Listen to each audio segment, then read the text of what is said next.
it's quite possibly time to go to higher ground. I was out walking the other morning and I found my thoughts being like bombarded with all this agitation, and it was just frustrated with like how much fake stuff there is in the world right now. Like, you can't go on social media without having to scroll past all of these reels that are just fake content, like people creating clickbait stuff just to engage people.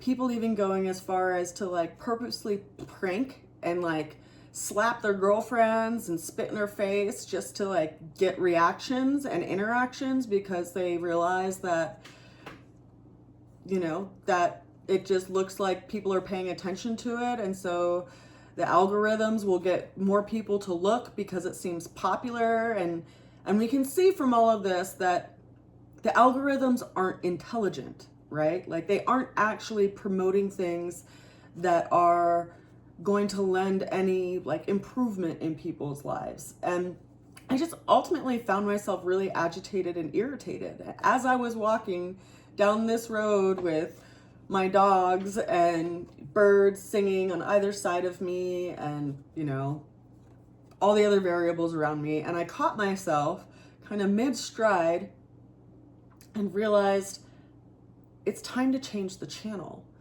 And not just like the channel of like being on social media or, you know, even like engaging with those posts to be like, oh my gosh, please get a life, you know, but changing the channel as far as what gets my attention, because there's always going to be irritants out in the world. There's always going to be someone who's trying to hook your attention into their madness to just get attention, because that's what currently we're seeing in society. It doesn't really matter if it's of quality, they'll still give more attention to it.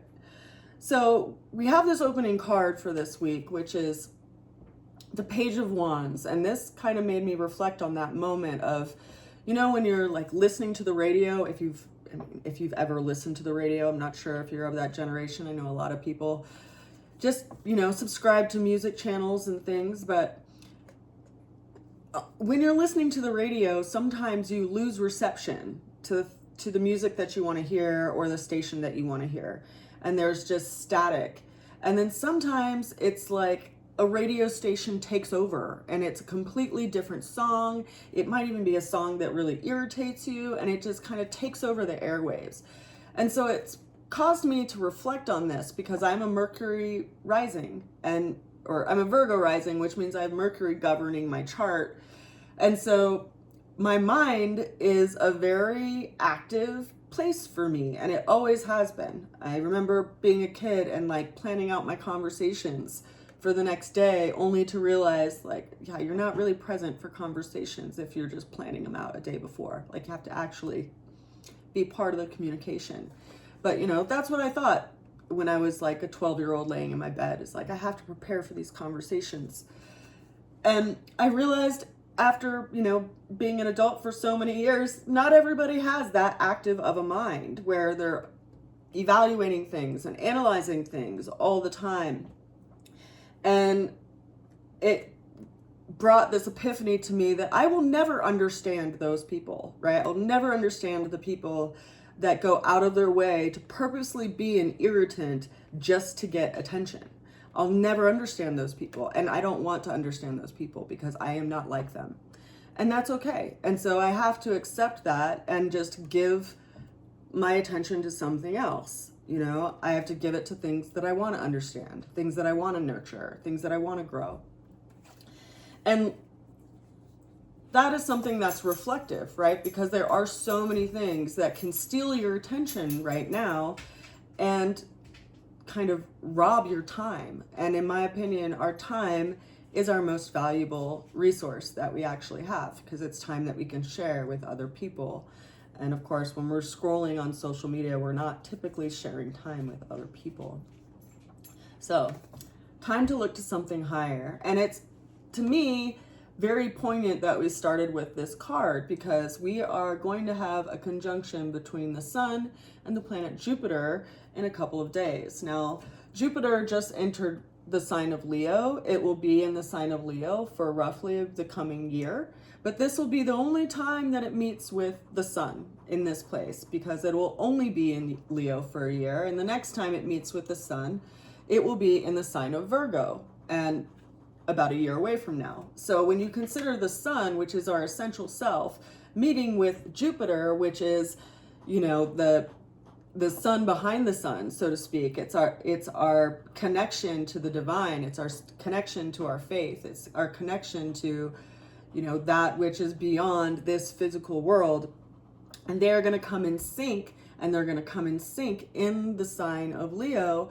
This is an interesting recalibration point where we are literally asked to look beyond the things that we deal with day to day to the horizon.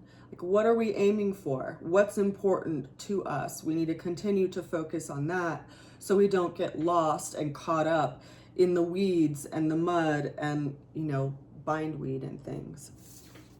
Now, the challenge that showed up for this week is the Three of Cups. Now, the Three of Cups is, in general, it seems like a very happy card, but it's showing up as our challenge this week, which poses quite the riddle, because this is a satiated happiness, right? They're in this everlasting state of joy.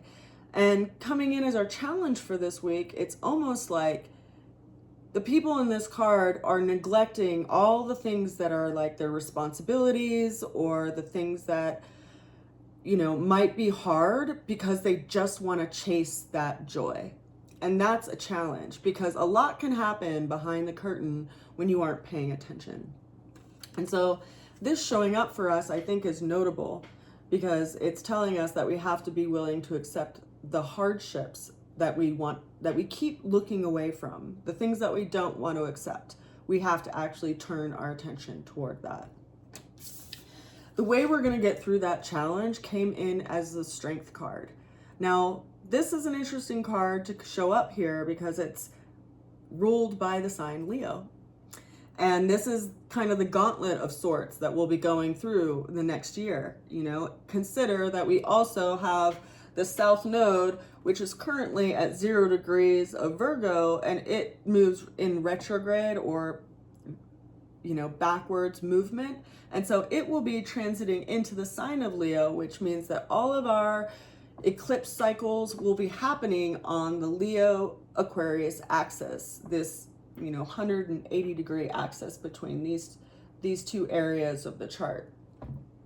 And that's poignant, especially with Jupiter being there, because whenever there's eclipses, there tend to be abrupt endings and abrupt beginnings. But to consider that these are actually in alignment with our essential self is something to take into consideration, especially here, because this is telling us that, you know, there are indeed going to be people who will actively try to irritate you and actively try to poke you. And you can see that on social media. It's like the trolls are multiplying like gremlins that danced in the swimming pool, right?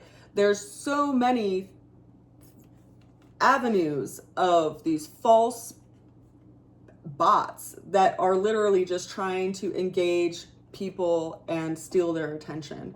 And so this is a card that's reminding us to have composure and to not let ourselves be hooked by those things, to allow things to pass without having to give it judgment, without having to speak to it, without having to give it power or even give it value, right? It's like a fleck of dust that goes in the wind. And the more you focus on it, it might put a chip in your windshield, so to speak. But this is notable to me because we will be going through this space for the coming year of Leo with Jupiter, and we're having this kind of initial donut, so to speak, with the sun coming into conjunction with Jupiter in just a couple of days. And so I think that we will likely have kind of a lot of epiphanies around things that we don't want to do anymore. And it might be something that we did by routine. It might be people that we hung out with. It might be the place that we work. It might even be our partner. You know, it's something that we've kind of been escaping in this place of joy around, but we haven't really been willing to look at how it's not in alignment with who we are. And we feel a need and a necessity to recalibrate our energies so we're actually contributing to something that feels satisfying in a spiritual sense. The ultimate outcome came through as a variety of cards, and I pulled us in total 11 cards for this week. And out of those 11 cards, we have 5 of them major arcana, which means that there are big life lessons that we are experiencing, that we are entering into, that aren't something that we can just disregard by way of escape. It's like, you know, if something big happens, you have to respond to it. You can't just kind of blow it off. And having them show up is telling to that. So having the Empress show up as one of our ultimate outcomes is something also that's interesting to note. Venus is currently in the sign of Virgo. And so it's in this space of looking at our daily habits, how we take care of ourselves, and if we're actually doing a good job of that. Consider that the sign of Virgo tends to be, because it's an earth sign and it's governed by the planet of Mercury, it tends to be really practical. It also can be quite critical because it's always analyzing things and kind of sifting from the coarser to the finer, and it has this kind of distillation process. It shouldn't be ironic that it rules the digestive process in that way. And so having Venus go through here, it's like, you know, having the grandmother walk into your house and be like, is this what you're feeding yourself? Is this how you keep your house? And let me help you clean things up a little bit. And so there's this space where we're going through this doorway of sorts. And it's important to see that the Empress is a pregnant mother. So even though, you know, often when she shows up, it gives this caution around pregnancy, it's important that people of all genders actually give birth in some ways to ideas, to businesses, even though they might not have an actual womb, right? And so what doorway is it that you are passing through right now? Of course, it's going to be tempered by wherever Virgo is in your chart. You are welcome, if you'd like, and you're familiar with your chart, to tell me where Virgo is in your chart, which house it's in this 12 house system, and I can respond with how it would be as far as what area of your life you're likely kind of having that distillation process yourself. But again, this is also a big life lesson, right? There's something that we are likely going to stop doing that is inhibiting us from doing what we're really here to do, right? If you're climbing up a mountain, you only take what is essential with you. You aren't like taking things that you will never need, right? You aren't packing all kinds of gear that you don't need. Usually people pack really light if they're going to be, you know, traveling far distances, right? They don't put all kinds of weight on them. And so I feel like this process is asking us, what dead weight can we drop that actually we've just been carrying for far too long? What ways have we escaped that aren't actually serving us? What risks are we willing to make, and what are we willing to drop away to see how that feels, you know, so that we can actually take on what we're here to do. Now, the Empress card was followed by an interesting card. It was followed by the Knight of Cups. Now, the Knight of Cups is a water-governed card. You see that there is a person who is fully covered in armor, and they are sitting on top of a horse that has just one leg lifted in as if it's in a space of movement. And then there is this kind of stream of water in front of them. And so I think that this self-reflection that we're going through for each of us in our own personal way is a reflection in our emotional world, you know, because the mind will set out with the best of plans, right? It can have a plan of the route that it's going to take. It can know exactly what trails it's going to be on, what time it's going to get there. But ultimately, you still have to be able to read the situation. You have to have your emotional awareness open enough that you are paying attention to what's going on in your surroundings, right? Like if you're on a trail and you're like, yeah, we've done this trail before, we can totally get back by this time, but you forget, for instance, that the last time you were on the trail, it was late summer and you had a lot more day, like you had a lot more sunlight. So now you actually need to leave the trail a couple of hours earlier because you won't have daylight. Like, or, you know, for example, like the water of the river is rising and now the trail has been completely washed out. Are you gonna sit there and like complain that nothing is going as planned, or do you find another route and find a way to move around it and to overcome this unplanned experience that has come into your life?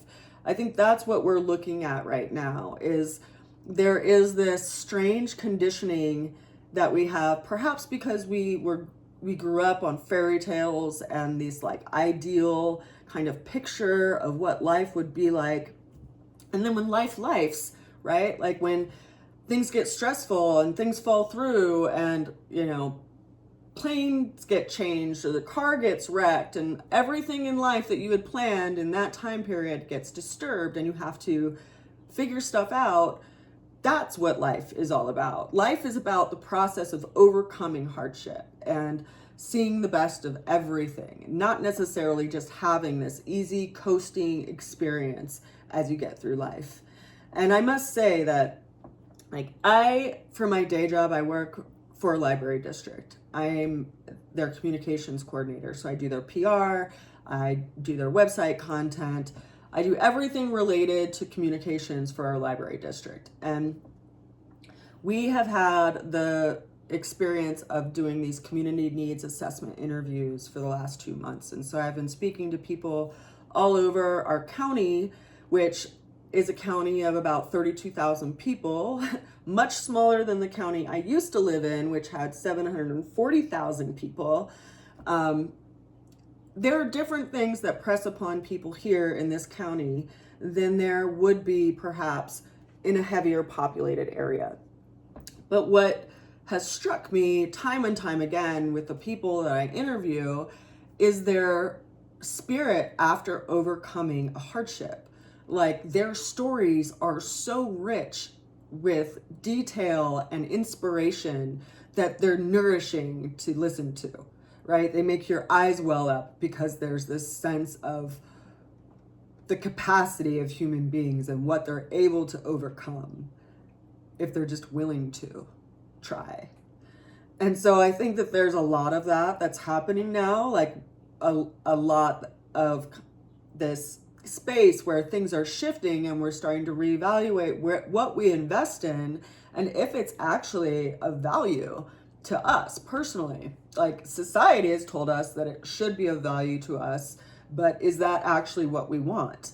Is that actually something that's going to satiate you or I? I think, you know, we all are here for our own unique purpose.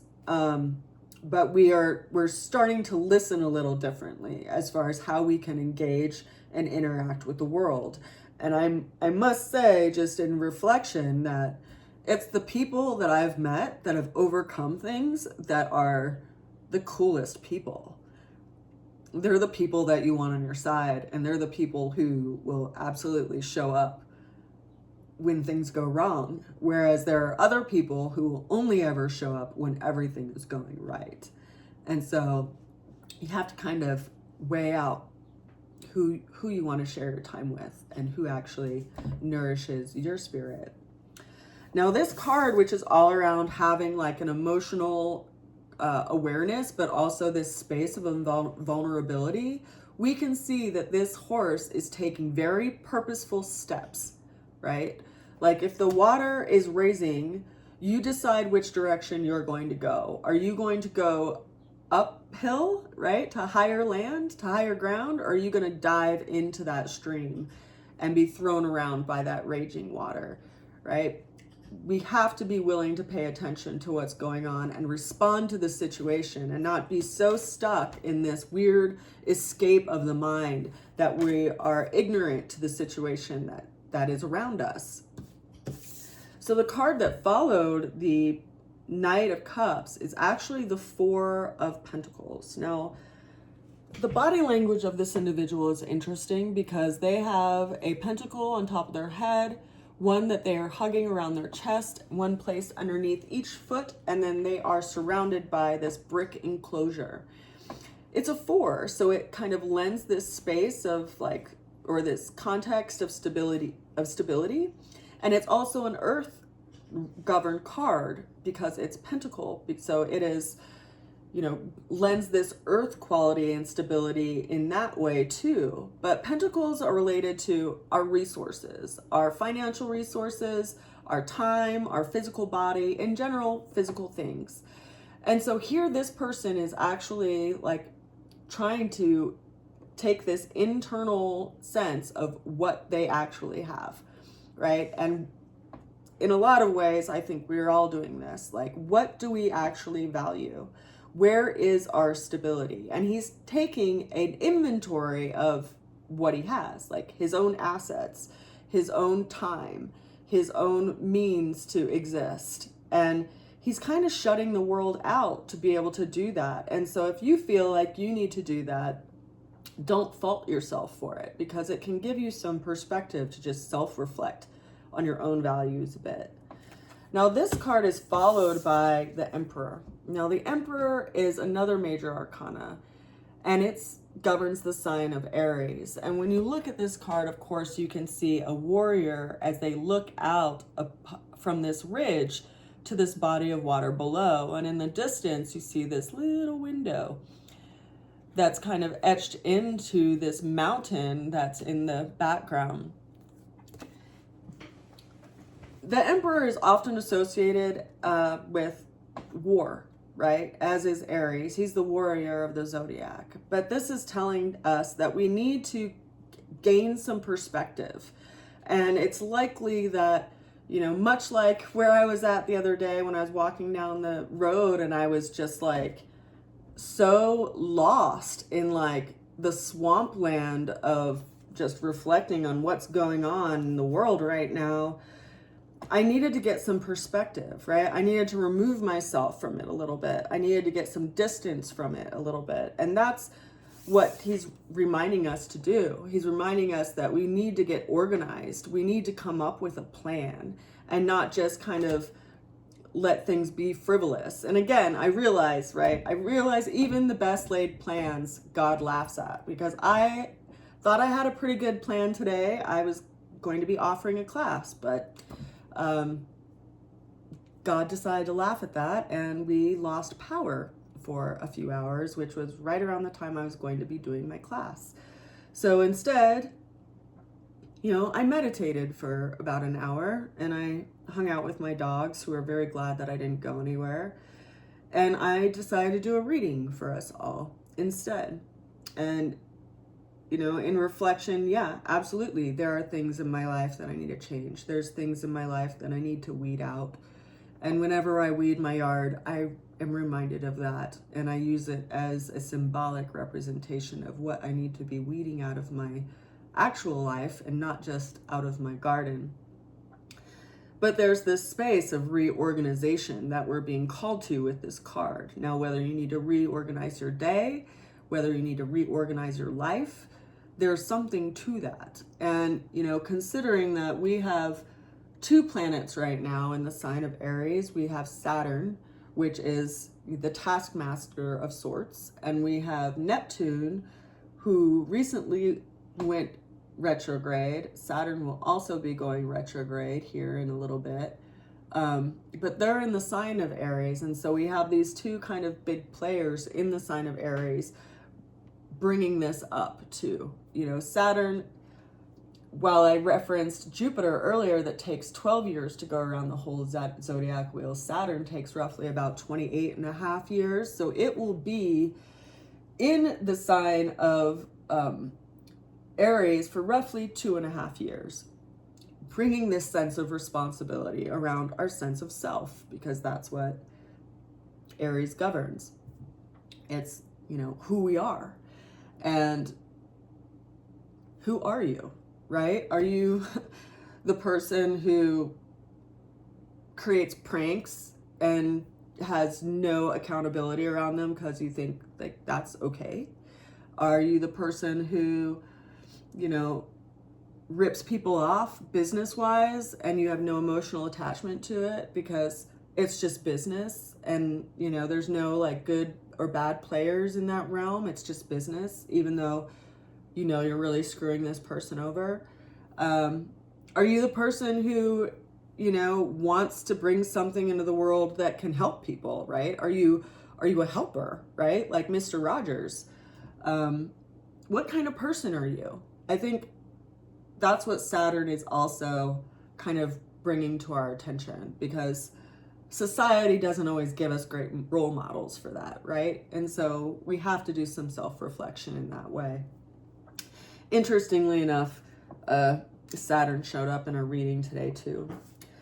So I think by reorganizing and getting some perspective, ultimately, we'll be getting clarity around that. We literally pulled the clarity card for this week, the Ace of Swords.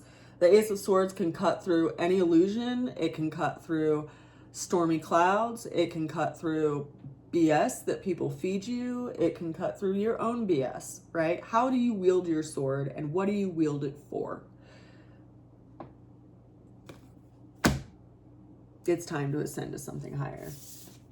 That card is followed by, as I had just kind of foreshadowed, this Cosmos card, which again is related to the planet of Saturn.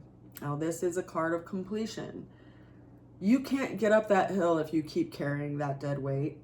You aren't going to be able to accomplish the things that you strive for if you keep doing things the way that you're doing them now. And something in you knows that, just like something in me knows that. And so this is reminding of us of that, you know, this sense of completion and being able to attain that wish or aim that you are aspiring to, and the work that needs to go in it to do it.